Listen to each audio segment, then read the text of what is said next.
Welcome to Gospel Tangents, the best source for Mormon history, science, and theology. I'm Rick Bennett. It is well known that Europeans wiped out large swaths of the Native American population. The Book of Mormon claims that the Lamanites killed the whiter-skinned Nephites as well. Is that true? In our next conversation, we'll find out if DNA could disappear based on these two genocides that happened. Dr. Thomas Murphy will answer that question, and we'll talk about whether DNA really can disappear, and we'll talk about some DNA from Egyptian mummies as well as an Incan boy in South America. Check out our conversation.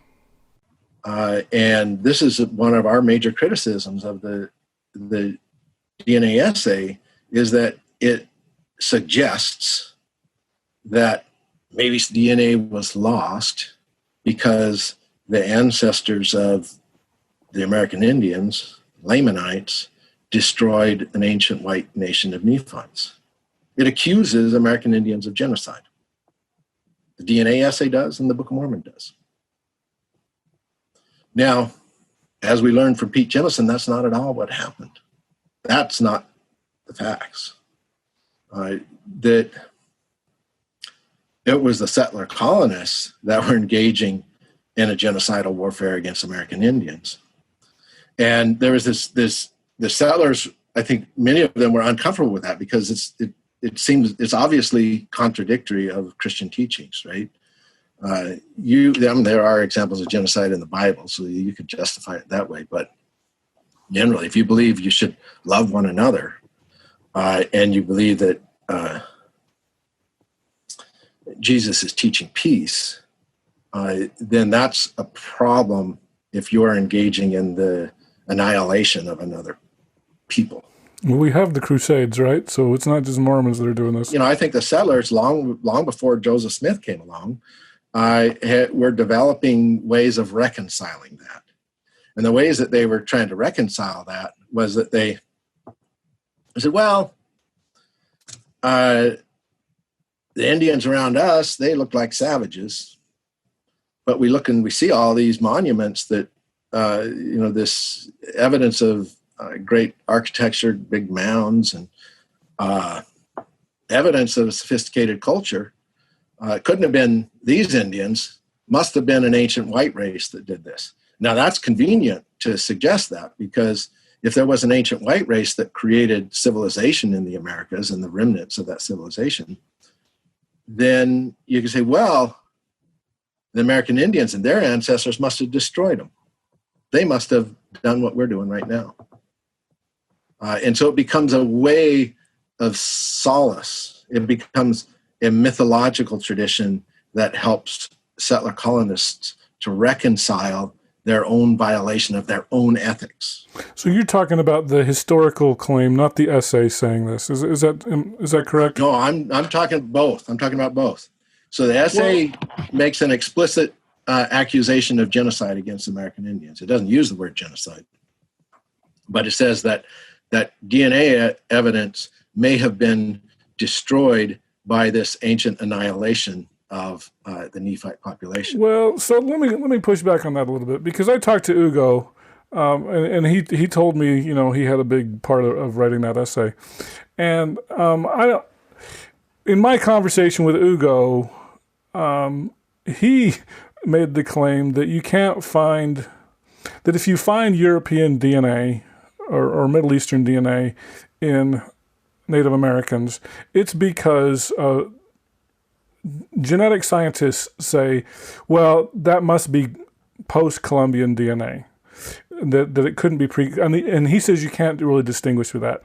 And he also said that, well, in fact, I want to bring up another article here. I was just wanted to bring this up because it's not just him saying this. There's an article in the Guardian about an Incan boy, and I'll post this here. A centuries-old Incan mummy DNA reveals untold story of ancient lineage, and it quotes researcher Antonio Salas, S-A-L-A-S, up to 90% of native South Americans died very quickly. You can imagine a lot of genetic diversity was lost as well. And I know that, I know with Ugo especially, he said that when the Europeans came here and colonized America, 90% of Native American DNA has been lost due to white genocide on Native Americans. And so I don't know, number one, I don't know that the essay is blaming this all on Native Americans. I think, and especially after talking to Ugo, he said this was non-random destruction. It's not like, they would wipe out entire tribes. And so, and he blames that on Europeans. He doesn't blame that on Native Americans. And so I don't know that that's in the essay, that it's the Native Americans that wiped them out. Okay, they were both in the essay, right? So I agree with you, but it's an and here, not an either or here. Yeah, well, yeah, I agree with that. The essay, on one sense, blames American Indians for an ancient genocide of the Nephites that may have eliminated DNA. It also acknowledges a 16th and 17th century annihilation of most of Native Americans. Now, notice the timing of that 16th and 17th century. Why is that important? The 16th and 17th century suggests that it was Spanish, French, and Dutch, not the English.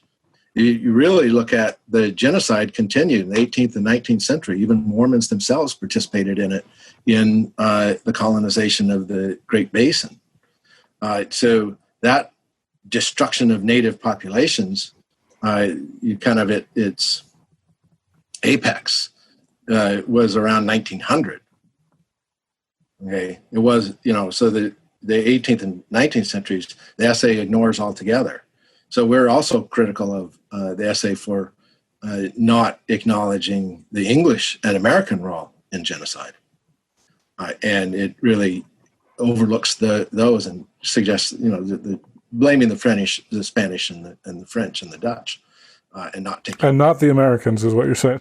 Yeah, not the English and Americans, who did it just as much, right? In fact, more so, because the Spanish and the French. Well, the Spanish, their kind of colonial system was one where they incorporated indigenous peoples into an economic system at the lower rungs of society as peasants.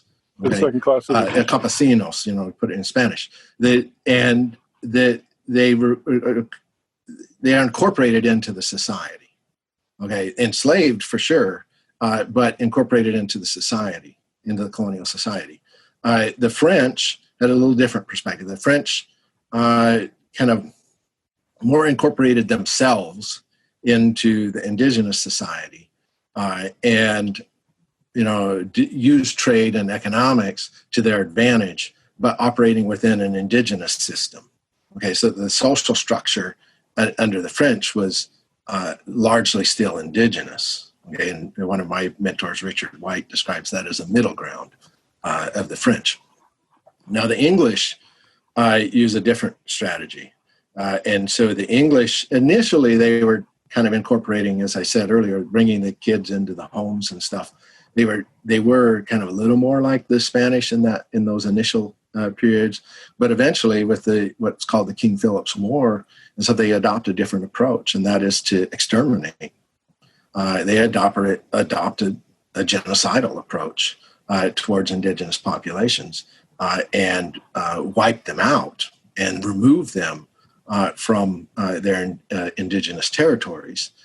And so that English approach is actually the more appropriate analogy for the Book of Mormon than the Spanish and the French. So Hugo just gets his history wrong, is what I'm saying.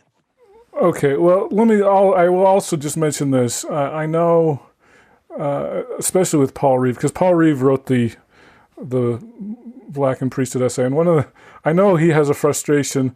He wrote I think it was a 55-page essay, and they cut it down to 8 pages. And Ugo, same thing. I think his was like 40 pages, or I might have those backwards. And they cut it down to about 7 or 8 pages as well. So there's a lot of editing by people other than Paul and other than Ugo. And so I don't know that I want to blame Ugo on that. That could be the editors cutting out a lot of stuff there. And so so maybe they softened that and said, well, we don't want to blame Americans. We don't want to blame English. And so I haven't seen Ugo's original essay. I don't know what it looks like. So yeah, and go ahead. well, and Paul said his essay is basically in the chapters of his book, Religion of a Different Color. So he says, if you want to know what I think, you can read those 3 chapters. Yeah, or it's a whatever. great book. I really like that book. Yeah. So, but going back, because I think this is kind of the issue between apologists and critics, if I can put it in those terms. Those might not be the best terms, but I'm going to use them because they're sort of useful. Because I find people like you and Simon that are saying, hey, and plus, and I even asked Ugo, I said, look, the Lemba tribe in Africa, and I know you talked about that in your essay as well, the Lemba tribe in Africa claimed to have Jewish DNA, and they did a DNA test, and sure enough, they do. Now, these are black Africans. They look just like black Africans, but they have traces of genetic DNA. So theoretically, if Lehi and his family came to America, we should be able to find it if it's there, and clearly we haven't found it. I think everybody, you agree with that. Ugo agrees with that. Now the question is why, and so and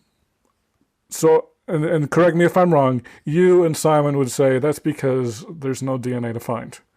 Whereas Ugo is going to say, well, the problem is we've had this, and I'm going to call it a white genocide against Native Americans that have wiped out 90% of the DNA, and in Ugo's words, it was a non-random wipeout. It wasn't like 9 out of 10 people. It was like entire tribes. And I mean, he's even pointed to a couple of cases.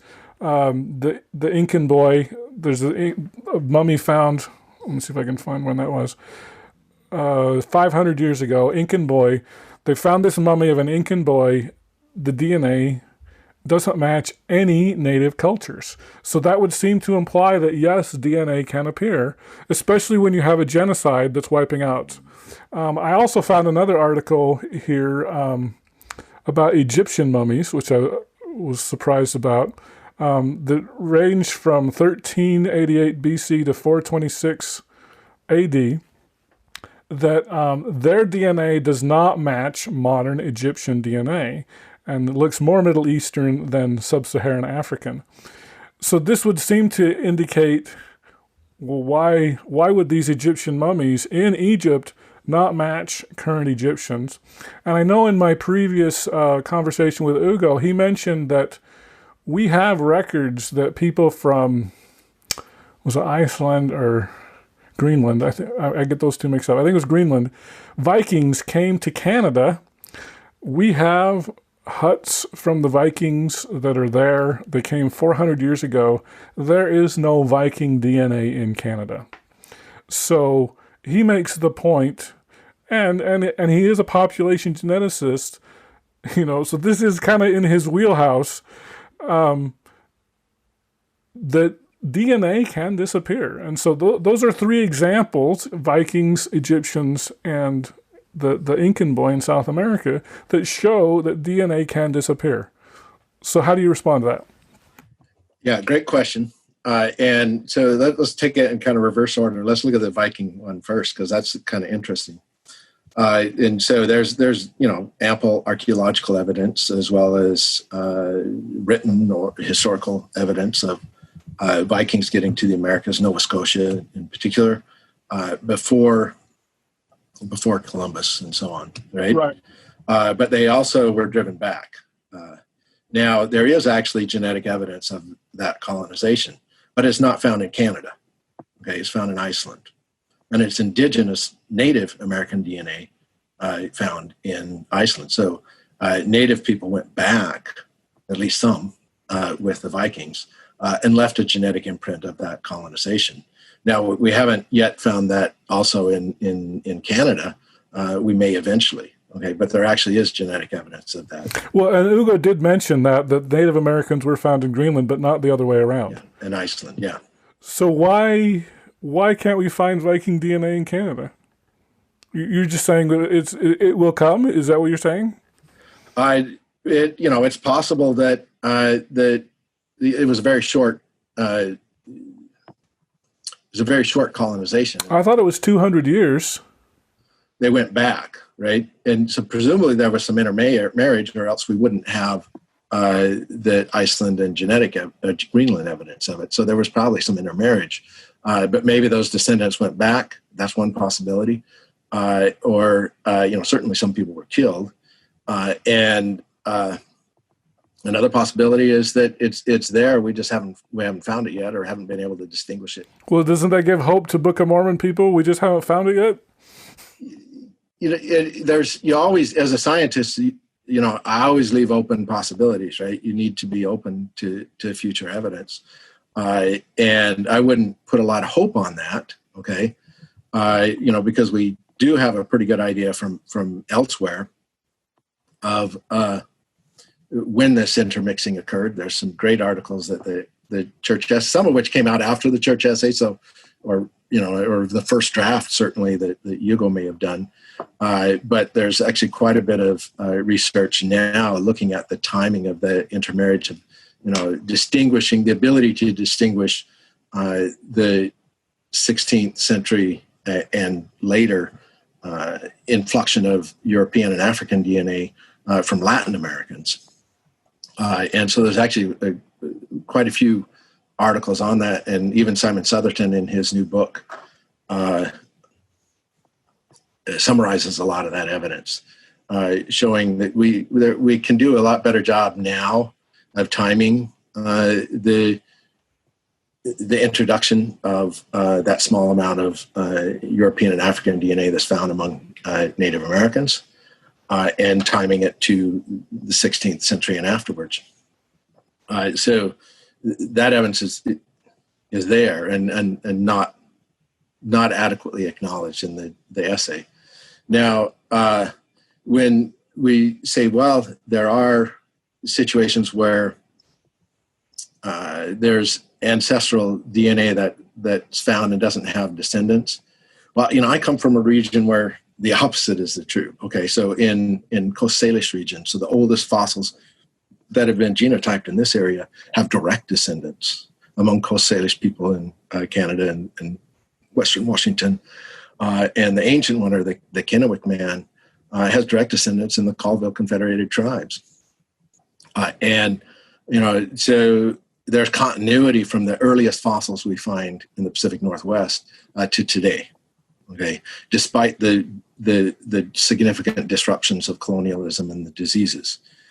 And I know that's not as true in all parts of America, but some of those lineages that don't have as many descendants in South America, those lineages are found amply with descendants in North America, the very same lineages. So there does appear to have been some migration and movements that may have affected things in different parts of the Americas, and that's to be expected. But what we don't find is in any of the ancient fossils is any linkages to European, African, Middle Eastern lineages. What we instead find are variations on the lineages that are associated with the Americas in terms of mitochondrial DNA. That's A, B, C, D, and X. The lineages that we're finding in ancient DNA are part of those lineages. They're not connected to the New World the Old World and then lost. They are lineages that developed over the 30,000 or so years that indigenous people have been separated from their Asian cousins. And there has been some lineages within those that are developed and some that have been lost, but they're from the same family. Okay, does that make sense? It's like saying, my cousin, okay, so I have one daughter, right? So far, she's not had any children. She never has any children, maybe. If that's the case, I would have no descendants, okay? So my DNA would be lost in that sense, right? But my brother he had 6 kids. Okay. He shares half of my DNA with me. Okay. More than half. I mean, because we have the same mother and father. I don't know why half. I was thinking of my stepbrothers, I guess, or half brothers when I was saying that. But anyway, we share basically the same parents. We have the same mitochondrial lineage. Okay. We have almost all of our DNA markers are the same, but there's a few that are different. Okay. So my brother is going to have lots of descendants, at least assuming his children have children. So you could say my DNA went extinct, his did not, but my parents' DNA, my mother's and my father's DNA did not go extinct. Okay, does that make sense? Mm-hmm. And my DNA is the same as his DNA, except for a couple of differences. And so... How similar? Like 90% the same? Would you say that you and your brother are 90% similar? Or even more? Oh, more than that. Yeah. It's tricky putting numbers on that, because if you're talking about mitochondrial DNA, you get one set of numbers. If you're talking about nuclear DNA, I mean, yeah. It's almost all of our DNA is the same. Okay. And if we take our mitochondrial DNA is almost definitely identical. We may get one variation in about 1,000 years. Okay. One mutation that on average. And so but if we look at other nuclear DNA, that's where we're going to see more variation. But anyway, if you say that I don't have any descendants, but still my parents, my grandparents have descendants because of my brother. Okay. And so that's the sort of scenario that we're talking about. So you're comparing the DNA, the DNA lineages that we can document have gone extinct in the Americas are still indigenous American lineages. Okay. They're not Middle Eastern lineages. They're not, so we just are not finding the sort of evidence that people believing in the Book of Mormon might hope for. I hope you enjoyed our conversation with Dr. Thomas Murphy. We're not done with this topic yet. We're going to continue to talk about whether DNA can disappear. It's possible for DNA lineages to go extinct, yes. Okay. And that's definitely possible. It's documented, no doubt about it. And so it's possible for a small population to have, come to the Americas, and if they did not do much interbreeding with others, and for some reason, like the Vikings ended up leaving, and it's possible there's not a lot of genetic evidence of that. But the problem with that scenario is that's not the story the Book of Mormon tells. For those of you who are interested in the entire interview uncut without any interruptions, sign up at patreon.com/gospeltangents and you can hear the entire interview for just $5 a month. Also, we have other tiers. If you'd like to subscribe on our website at gospeltangents.com, click on the yellow subscribe button and you can subscribe for $10. You can also do that on Patreon and get a PDF transcript. We've also got some other ones for $15 and $20 if you'd like to get those as well. If you're interested in individual transcripts, go to Amazon.com and do a search for Gospel Tangents interview, and you can see our past interviews there in paperback form. So just check out Gospel Tangents. We're always updating those. For the latest updates on Facebook, go to facebook.com/gospeltangents, and you can see our latest updates there. We're also on Twitter at Gospel Tangents. Of course, you can subscribe on Apple Podcasts at tinyurl.com/gospeltangents. And please give us a 5-star rating for those of you who listen to audio only. So once again, thanks for listening. Click here to subscribe, here for a transcript, and over here we've got some more of our great videos. Thanks again.